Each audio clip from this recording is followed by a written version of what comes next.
Henry VIII is one of the most famous kings in history, remembered for his 6 wives, his break with the Catholic Church, and his larger-than-life personality.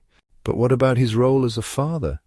In this video, we'll explore Henry VIII's relationships with his 3 legitimate children, Mary, Elizabeth, and Edward, and how their lives were shaped by their famous father. Henry VIII had 3 legitimate children, each by a different wife, Mary, Elizabeth, and Edward. These 3 children went on to rule England, but their childhoods and relationships with their father were far from ordinary. Mary was the eldest, born to Henry's first wife, Catherine of Aragon, in 1516. She was cherished by her father at first, but their bond broke when Henry divorced her mother. Mary was declared illegitimate and forced to live apart from her family. Still, she remained loyal to her Catholic faith and her mother's memory. Edward was Henry's long-awaited male heir, born in 1537 to his 3rd wife, Jane Seymour. Tragically, Jane died shortly after Edward's birth, leaving Henry devastated. Edward grew up in a privileged yet controlled environment, groomed to rule from a very young age. Elizabeth, born to Anne Boleyn in 1533, had perhaps the most complicated relationship with her father.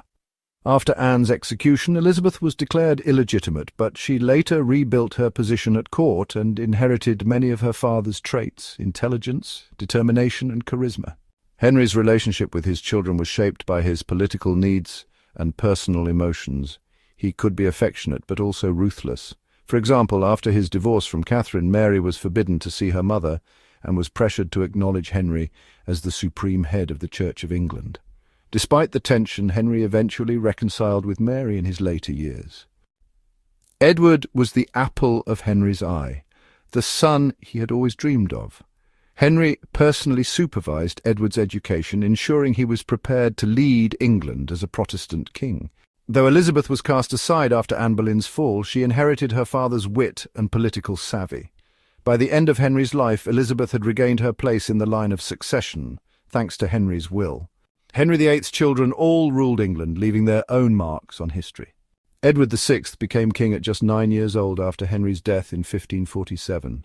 His reign was short, he died at 15, but he pushed forward Protestant reforms that changed the Church of England forever.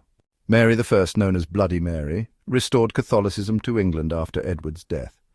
She ruled for 5 turbulent years, remembered for her persecution of Protestants and her tragic inability to produce an heir.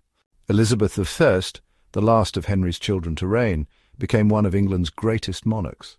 Her 45-year reign, known as the Elizabethan era, was marked by cultural flourishing, the defeat of the Spanish Armada, and her decision to remain unmarried, earning her the title the Virgin Queen. Henry VIII left a complex legacy.